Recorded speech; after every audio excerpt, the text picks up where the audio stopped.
ನಮಸ್ಕಾರ. ಪ್ರಾಚೀನ ಭಾರತೀಯ ದೇವಾಲಯಗಳಲ್ಲಿ ಭಗವದ್ಗೀತೆಯ ಚಿತ್ರಣ ಏಕಿಲ್ಲ? ಇಂದು ಭಗವದ್ಗೀತೆಯನ್ನು ಹಿಂದೂ ಧರ್ಮದ ಪರಮೋಚ್ಚ ಗ್ರಂಥ, ರಾಷ್ಟ್ರೀಯ ಗ್ರಂಥ ಅಥವಾ ಭಾರತೀಯ ತತ್ವಶಾಸ್ತ್ರದ ಏಕೈಕ ಪ್ರತಿನಿಧಿ ಅಂತ ನೋಡಲಾಗ್ತೈತೆ ಮತ್ತು ಪ್ರತಿಬಿಂಬಿಸಲಾಗ್ತೈತೆ.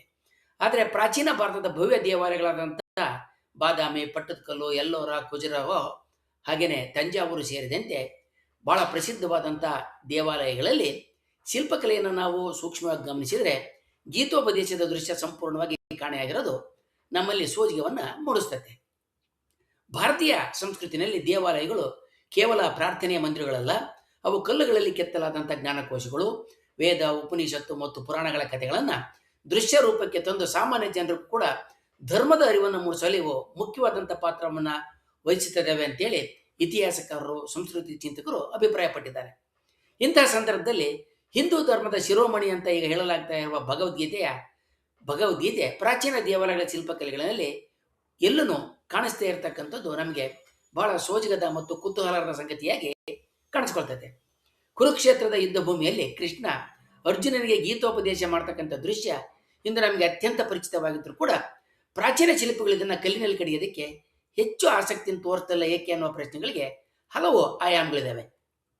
ಯಾವುದೇ ಒಂದು ಸಂಸ್ಕೃತಿ ಇತಿಹಾಸವನ್ನು ಅರ್ಥ ಮಾಡ್ಕೊಳ್ಬೇಕಾದ್ರೆ ಧಾರ್ಮಿಕ ಭಾವನೆಗಳನ್ನ ಪಕ್ಕಕ್ಕಿಟ್ಟು ಐತಿಹಾಸಿಕ ಸಾಕ್ಷಿಗಳನ್ನ ಮತ್ತು ಸಮಾಜದ ವಿಕಾಸವನ್ನು ನಾವು ಗಮನಿಸಬೇಕಾಗತ್ತೆ. ಭಗವದ್ಗೀತೆ ಇವತ್ತು ಹಿಂದೂ ಧರ್ಮದ ಅತ್ಯುನ್ನತ ಗ್ರಂಥ ಅಂತ ಪರಿಗಣಿತ ಆಗಿರ್ಬೋದಾದ್ರೂ ಕೂಡ ಪ್ರಾಚೀನ ಭಾರತದಲ್ಲಿ ವಿಶೇಷವಾಗಿ ಸಾಮಾನ್ಯ ಶಕೆ 4ನೇ ಶತಮಾನದಿಂದ 12-13ನೇ ಶತಮಾನದವರೆಗೆ ಅಂದರೆ ಶ್ರೇಷ್ಠ ಮತ್ತು ಭವ್ಯ ದೇವಾಲಯಗಳು ನಿರ್ಮಾಣ ಆಗ್ತಾ ಇದ್ದಂಥ ಕಾಲದಲ್ಲಿ ಧಾರ್ಮಿಕ ಆದ್ಯತೆಗಳು, ರಾಜಕೀಯ ಪ್ರೇರಣೆಗಳು ಮತ್ತು ಜನಸಾಮಾನ್ಯರ ಆರಾಧನೆಯ ರೀತಿ, ನೀತಿ, ರಿವಾಜುಗಳು, ಪದ್ಧತಿಗಳು ಇಂದಿಗಿಂತ ಸಂಪೂರ್ಣ ಭಿನ್ನವಾಗಿದ್ವು. ಈ ಐತಿಹಾಸಿಕ ಸತ್ಯಗಳನ್ನು ಮುಚ್ಚುಮರೆಯಿಲ್ಲದೆ ನಾವು ವಿಶ್ಲೇಷಣೆ ಮಾಡಿದ್ದೇ ಆದರೆ ಭಗವದ್ಗೀತೆ ಏಕೆ ದೇವಾಲಯಗಳ ಶಿಲ್ಪಕಲೆಯಲ್ಲಿ ಕಾಣಿಸಿಕೊಳ್ಳಲಿಲ್ಲ ಅನ್ನೋದಕ್ಕೆ ಉತ್ತರ ಸಿಗ್ತೈತೆ. ಪ್ರಾಚೀನ ದೇವಾಲಯಗಳ ನಿರ್ಮಾಣಕ್ಕೆ ಹಣಕಾಸು ಮತ್ತು ಭೂಮಿಯನ್ನು ನೀಡುತ್ತಾ ಇದ್ದವರು ಅಂದಿನ ರಾಜರು ಮತ್ತು ಸಾಮಂತರು. ರಾಜರಿಗೆ ತಮ್ಮ ಅಧಿಕಾರ, ವಿಜಯ ಮತ್ತು ಪರಾಕ್ರಮವನ್ನು ಪ್ರದರ್ಶನ ಮಾಡೋದಕ್ಕೆ ಧಾರ್ಮಿಕ ದೃಶ್ಯಗಳು ಬೇಕಾಗಿದ್ವು. ರಾಜರು ತಮ್ಮನ್ನು ತಾವು ದುಷ್ಟರನ್ನು ಸಂಹರಿಸ್ತಕ್ಕಂಥ ವಿಷ್ಣು, ವರಾಹ, ನರಸಿಂಹ ಅಥವಾ ಶಿವನಿಗೆ, ತ್ರಿಪುರಾಂತಕನಿಗೆ ಹೋಲಿಸಿಕೊಳ್ತಾ ಇದ್ರು. ಉದಾಹರಣೆಗೆ ಬಾದಾಮಿ ಅಥವಾ ಎಲ್ಲೋರದಲ್ಲಿ ವರಾಹ ಭೂದೇವಿಯನ್ನು ರಕ್ಷಿಸ್ತಕ್ಕಂಥ ಅಥವಾ ನರಸಿಂಹ ಹಿರಣ್ಯಕಶಿಪುವನ್ನು ಸಂಹರಿಸ್ತಕ್ಕಂಥ ಕೊಲ್ತಕ್ಕಂಥ ದೃಶ್ಯಗಳನ್ನ ಕೆತ್ತಲಾಯಿತು. ಯಾಕಂದರೆ ಇದು ರಾಜನ ಶಕ್ತಿಯನ್ನು ಪರೋಕ್ಷವಾಗಿ ಬಿಂಬಿಸ್ತಾ ಇತ್ತು. ಭಗವದ್ಗೀತೆ ಯುದ್ಧದ ಹಿಂಸೆಯನ್ನು ಪ್ರಶ್ನೆ ಮಾಡ್ತಕ್ಕಂಥ ರಾಜಧರ್ಮಕ್ಕಿಂತ ವೈಯಕ್ತಿಕ ಕರ್ಮ ಮತ್ತು ಸನ್ಯಾಸತ್ವದ ಬಿಡುಗಡೆಯ ಕಡೆಗೆ ಒಲವು ತೋರುವ ತಾತ್ವಿಕ ಗ್ರಂಥ ಐತೆ. ಇದು ಸಾಮ್ರಾಜ್ಯಶಾಹಿ ವಿಸ್ತರಣೆಯ ರಾಜಕೀಯ ತತ್ವಗಳಿಗೆ ನೇರವಾಗಿ ಪೂರಕವಾಗಿರಲಿಲ್ಲ. ಹೀಗಾಗಿ ರಾಜಾಶ್ರಯದ ಶಿಲ್ಪಕಲೆಯಲ್ಲಿ ಗೀತೆಗೆ ಆದ್ಯತೆ ಸಿಗಲಿಲ್ಲ ಅಂತ ಕೆಲವರು ವಾದ ಮಾಡಿದ್ದಾರೆ. ಭಗವದ್ಗೀತೆ ವೈಯಕ್ತಿಕ ಕರ್ಮ ಮತ್ತು ಸನ್ಯಾಸತ್ವದ ಕಡೆಗೆ, ಬಿಡುಗಡೆ ಕಡೆಗೆ ಒಲವು ತೋರ್ತದೆ ಅನ್ನೋದಕ್ಕೆ ಅಂತಹ ಮನ್ನಣೆ ಇಲ್ಲ. ಯಾಕಂತ ಹೇಳಿದ್ರೆ ಮನೋದೌರ್ಬಲ್ಯವನ್ನು ತೊರೆದು ಕಾತಕ್ಕಂಥದ್ದು ಕ್ಷತ್ರಿಯನ ಲಕ್ಷಣ. ಗೆದ್ದರೆ ರಾಜ್ಯ, ಸತ್ತರೆ ಸ್ವರ್ಗ ಅಂತ ಭಗವದ್ಗೀತೆಯಲ್ಲಿ ಕೃಷ್ಣ ಸ್ಪಷ್ಟವಾಗಿ ಹೇಳಿದ್ದಾನೆ. ಕೊನೆಗೆ ಅರ್ಜುನ ಯುದ್ಧ ಮಾಡೋದಕ್ಕೆ ಸನ್ನದ್ಧನಾಗಿ ಯುದ್ಧದಲ್ಲಿ ಜಯವನ್ನು ಕೂಡ ಗಳಿಸ್ತಾನೆ. ಪ್ರಾಚೀನ ಭಾರತದಲ್ಲಿ ಕೃಷ್ಣನ ಆರಾಧನೆ ಅಂದರೆ ಭಾಗವತ ಪಂಥ ಮತ್ತೆ ನಂತರದ ಭಕ್ತಿ ಚಳುವಳಿಯ ಮೂಲಕ ಹರಡಿತು. ಜನಸಾಮಾನ್ಯರನ್ನು ಆಕರ್ಷಣೆ ಮಾಡಿದ್ದು ಗೀತೆಯ ಕಠಿಣ ತತ್ವಶಾಸ್ತ್ರ ಅಲ್ಲ, ಬದಲಿಗೆ ಭಾಗವತ ಪುರಾಣ ಮತ್ತು ಹರಿವಂಶದಲ್ಲಿ ಬರ್ತಕ್ಕಂಥ ಕೃಷ್ಣನ ಲೀಲೆಗಳು ಜನಸಾಮಾನ್ಯರ ಕೃಷ್ಣನನ್ನು ಬೆಣ್ಣೆಯ ಕಳ್ಳನಾಗಿ, ಗೋಪಿಕೆಯರ ಪ್ರೇಕನಾಗಿ, ಕಾಳಿಂಗ ಮರ್ದನ ಮಾಡುವ ವೀರನಾಗಿ ಕಂಡರು ಮತ್ತು ಆರಾಧಿಸಿದರು. ಶಿಲ್ಪಿಗಳು ಜನಸಾಮಾನ್ಯರ ಈ ಭಾವನೆಗಳಿಗೆ ಸ್ಪಂದಿಸಿ ಅದೇ ದೃಶ್ಯಗಳನ್ನು ದೇವಾಲಯಗಳ ಗೋಡೆಗಳ ಮೇಲೆ ತಂದರು, ಕೆತ್ತಿದ್ರು. ತತ್ವಜ್ಞಾನ ಕೇವಲ ರಾಜಮನೆತನದ ವಿದ್ವಾಂಸರು ಮತ್ತು ಮಠಾಧೀಶರ ತಾತ್ವಿಕರ ಚರ್ಚಾ ವಿಷಯ ಆಗಿತ್ತು. ದೇವಸ್ಥಾನಗಳಿಗೆ ಬರ್ತಾ ಇದ್ದಂಥ ಸಾಮಾನ್ಯ ಭಕ್ತರಿಗೆ ಗೀತೆ ಪ್ರತಿಪಾದಿಸ್ತಕ್ಕಂಥ ಯೋಗಗಳಿಗಿಂತ ಕೃಷ್ಣನ ಪವಾಡಗಳು ಮತ್ತು ಕಥೆಗಳು ಹೆಚ್ಚು ಅರ್ಥ ಆಗ್ತಾ ಇದ್ವು. ಆದ್ದರಿಂದ ಶಿಲ್ಪಕಲೆಯಲ್ಲಿ ಭಗವದ್ಗೀತೆಗೆ ಸ್ಥಾನ ಸಿಗಲಿಲ್ಲ ಅಂತ ಇನ್ನೊಂದು ವಾದ ಕೂಡ ಇರಿಸಲಾಗೈತೆ. ಆದರೆ ಈ ವಾದಕ್ಕೂ ಕೂಡ ಹೆಚ್ಚಿನ ಆಧಾರಗಳಿಲ್ಲ. ಯಾಕಂತ ಹೇಳಿದ್ರೆ ಕುರುಕ್ಷೇತ್ರ ಯುದ್ಧದ ಪ್ರಾರಂಭದಲ್ಲಿ ಅರ್ಜುನ ಯುದ್ಧ ಮಾಡಕ್ಕೆ ಹಿಂಜರಿದ. ಕೃಷ್ಣ ಅವನ ಕ್ಷತ್ರಿಯ ವರ್ಣವನ್ನು ಉದ್ದೇಶಿಸಿ ರಾಜರಿಗೆ ಯುದ್ಧ ಮಾಡಿ ರಾಜ್ಯಗಳನ್ನ ಗೆಲ್ಲೋದು ಅನಿವಾರ್ಯ ಅಂತ ತೋರಿಸ್ತಾ ಅನ್ನೋದು ಮೊದಲ ನೋಟದ ಅರ್ಥ ಹೊರಡೋದೇ ಹೊರತು ಸೂಕ್ಷ್ಮ ತಾತ್ವಿಕತೆಯನ್ನು ಅದು ಯಾವತ್ತೂ ಬಿಂಬಿಸೋದಿಲ್ಲ. ಮಹಾಭಾರತ ಮತ್ತು ರಾಮಾಯಣಗಳು ಜನಸಾಮಾನ್ಯರಿಗೆ ರಚಿತವಾದಂಥ ಇತಿಹಾಸಗಳು.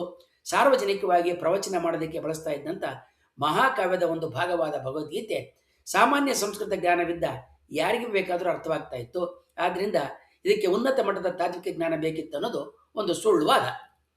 ಶಿಲ್ಪಿಗಳು ದೇವಾಲಯದ ಗೋಡೆಗಳ ಮೇಲೆ ಮಹಾಭಾರತದ ಕಥೆಯನ್ನು ಕೆತ್ತೋದಕ್ಕೆ ಹೊರಟಾಗ ಅವರಿಗೆ ಕಥೆಯ ತಿರುವುಗಳಾದಂಥ ದ್ರೌಪದಿ ಸ್ವಯಂವರ, ಜೂಜಾಟ, ಕೀಚಕ ವಧೆ ಮತ್ತೆ ಕುರುಕ್ಷೇತ್ರದ ಯುದ್ಧಗಳು ಮುಖ್ಯವಾಗಿದ್ವು.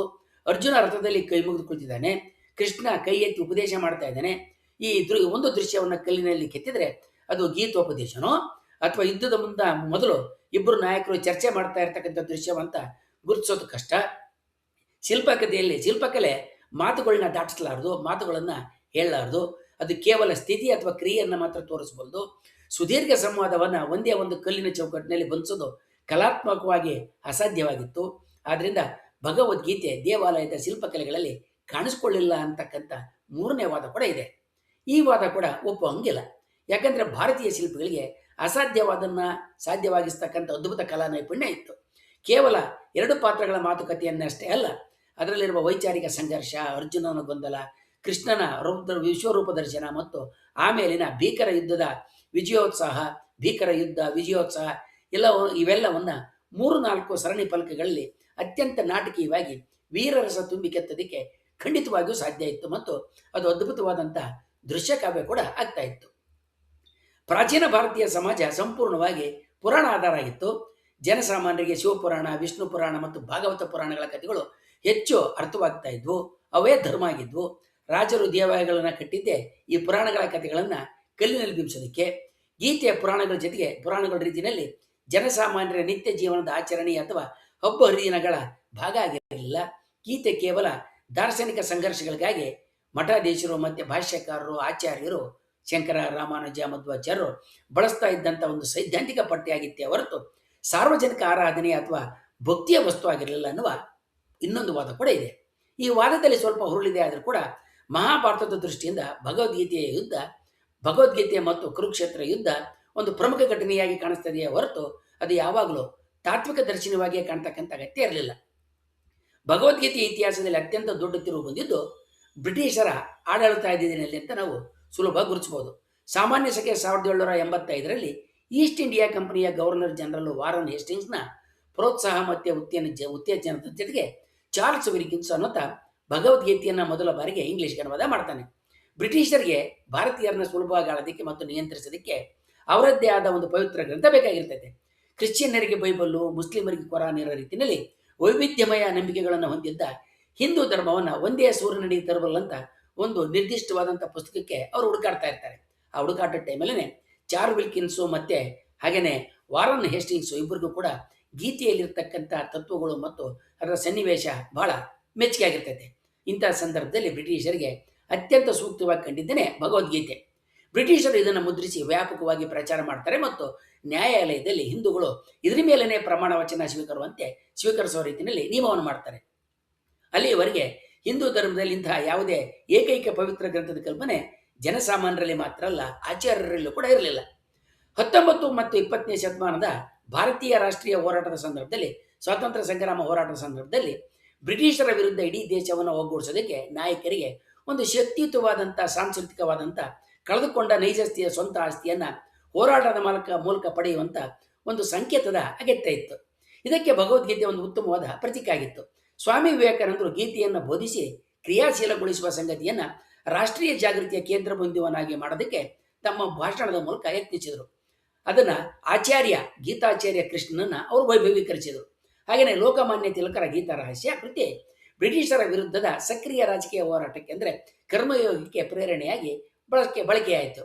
ಇದಾದ ನಂತರ ಮಹಾತ್ಮ ಗಾಂಧಿ ಗೀತೆಯ ಅನಾಸಕ್ತಿ ಯೋಗದ ಮೂಲಕ ರಾಜಕೀಯ ಹೋರಾಟದ ತತ್ವವನ್ನು ಕಂಡ್ರು. ಅಂದ್ರೆ ಕಳೆದ 150 ವರ್ಷಗಳಲ್ಲಿ ಗೀತೆಗೆ ಧಾರ್ಮಿಕ ಪಠ್ಯಕ್ಕಿಂತ ಹೆಚ್ಚಾಗಿ ರಾಷ್ಟ್ರೀಯ ಮತ್ತು ರಾಜಕೀಯ ಅಸ್ತ್ರವಾಗಿ ಮರುರೂಪವನ್ನು ನೀಡಲಾಯಿತು.